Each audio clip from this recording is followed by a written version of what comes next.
So there's no point in beating around the bush here. Mexico City, one of the world's largest cities, is running out of water.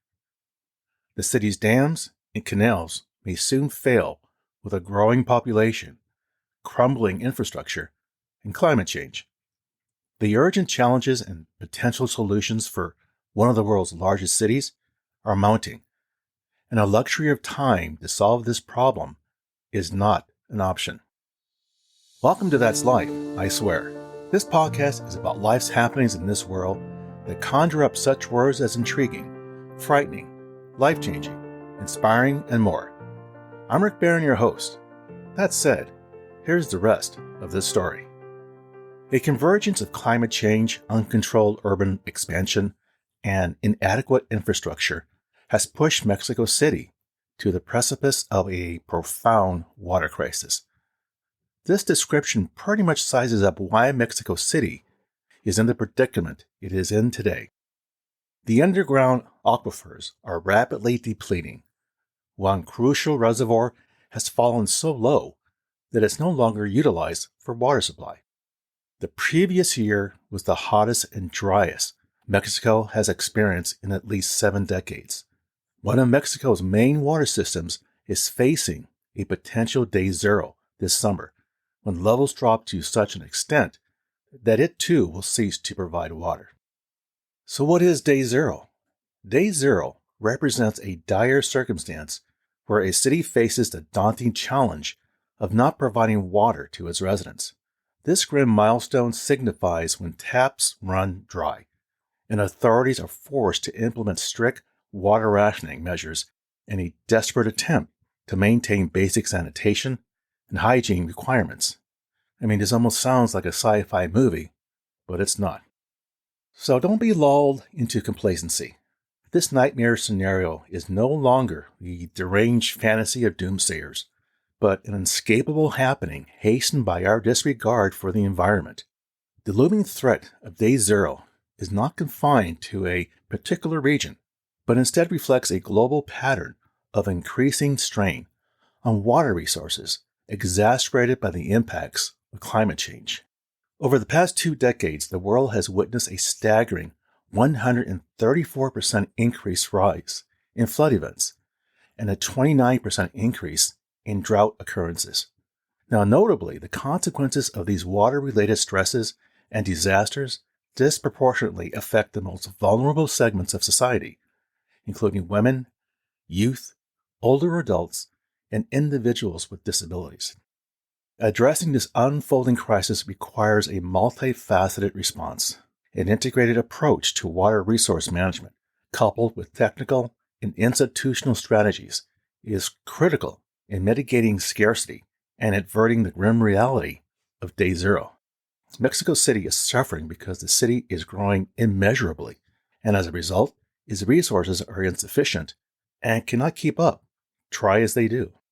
Once a water-rich valley was drained to make way for a vast metropolis, today known as Mexico City. The city has a population of 23 million, among the top 10 largest cities in the world, an increase from 15 million people in 1990. It is one of several major cities confronting severe water shortages, including Cape Town and Sao Paulo in Brazil. For many years, the crisis results from years of poor water management, exacerbated by scarce rainfall. So here's some historical data. Mexico City, a densely populated metropolis, sprawls across a high-altitude lake bed at an impressive 7,300 feet above sea level. Built upon clay-rich soil, the city now finds itself slowly sinking, being prone to earthquakes and highly vulnerable to the impacts of climate change. Perhaps it is one of the most least ideal locations to establish a megacity today. However, the Aztecs saw potential in the spot when they founded their city of Tenochtitlan in 1325, when the area was a series of lakes.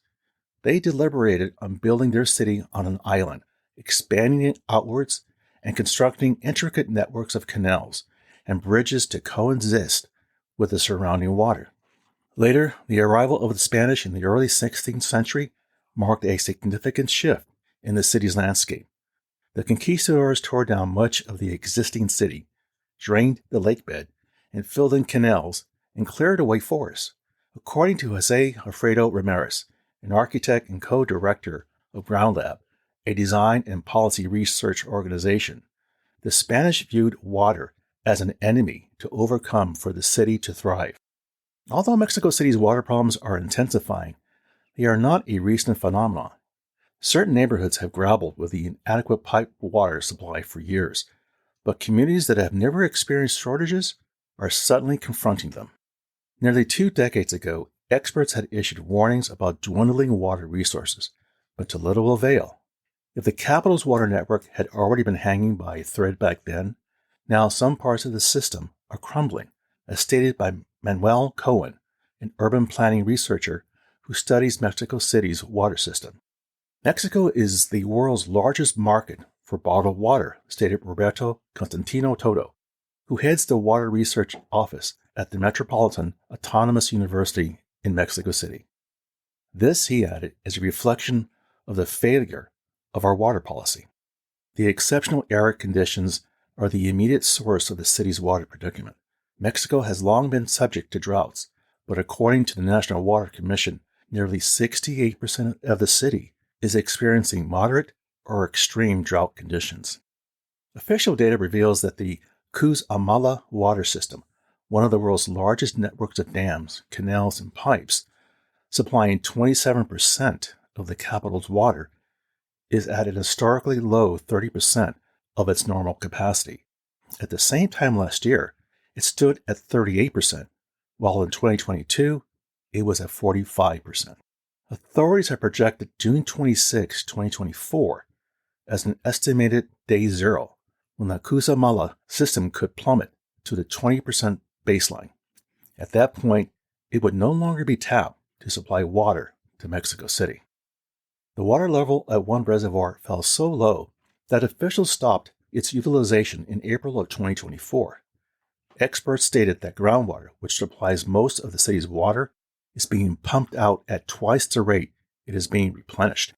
The city's water supply, some of which is brought in from distant locations, flows through an 8,000-mile-long grid of old pipes vulnerable to earthquakes, sinking ground, and leaks that have caused an estimated 35% water loss, no more than what the Cutzamala system provides.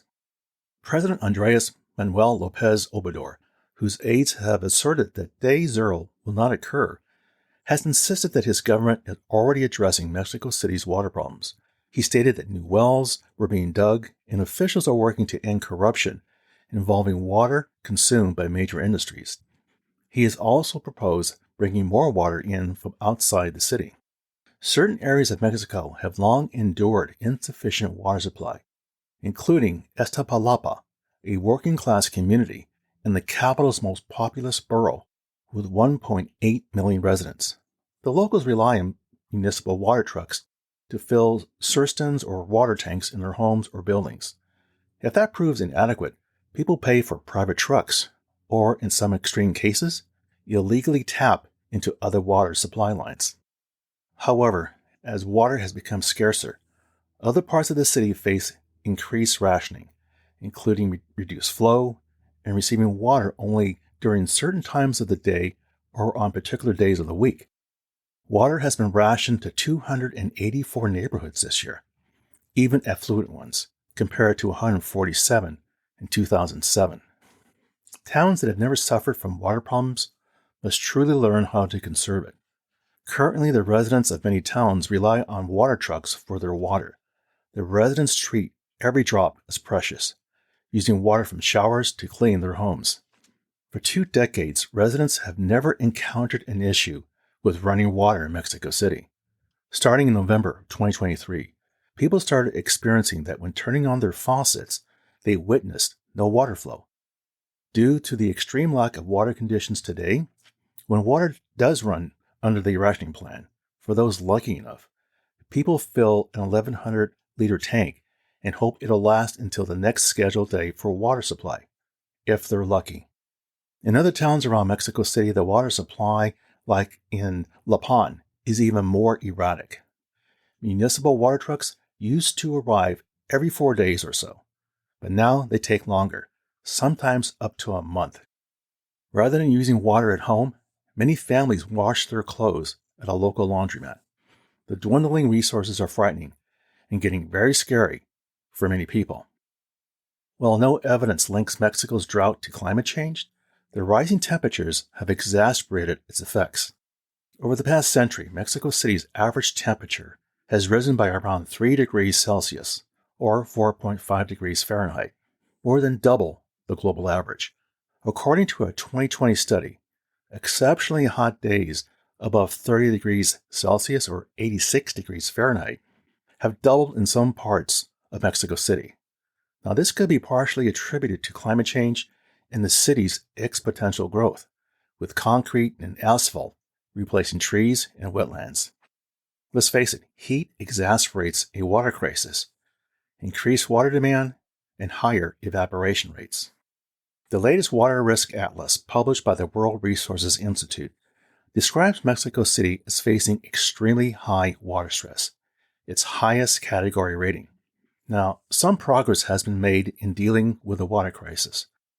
An enormous $2 billion tunnel opened in 2019 to transport wastewater from Mexico City to a distant water treatment plant.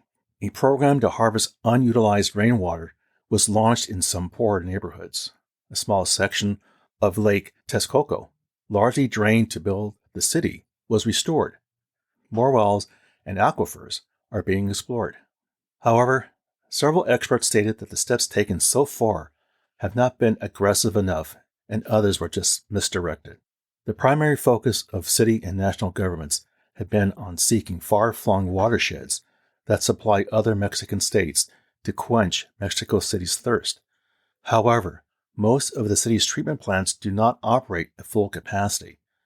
Many allow wastewater to go untreated, which is then discarded into rivers or lakes, polluting potential alternative water sources.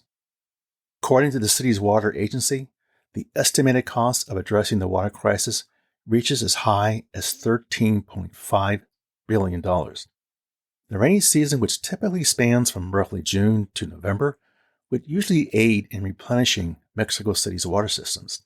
Nevertheless, the capital experienced historically low rainfall during last year's rainy season. The Day Zero warning issued by some experts has become contentious in Mexico City, used to criticize the government.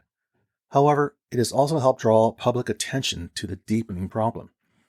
The water crisis warnings create fear, anxiety, and worry for the people of Mexico and Mexico City. So what can we learn from this story? What's the takeaway? While Mexico City is struggling to avoid Day Zero, they're not the only ones.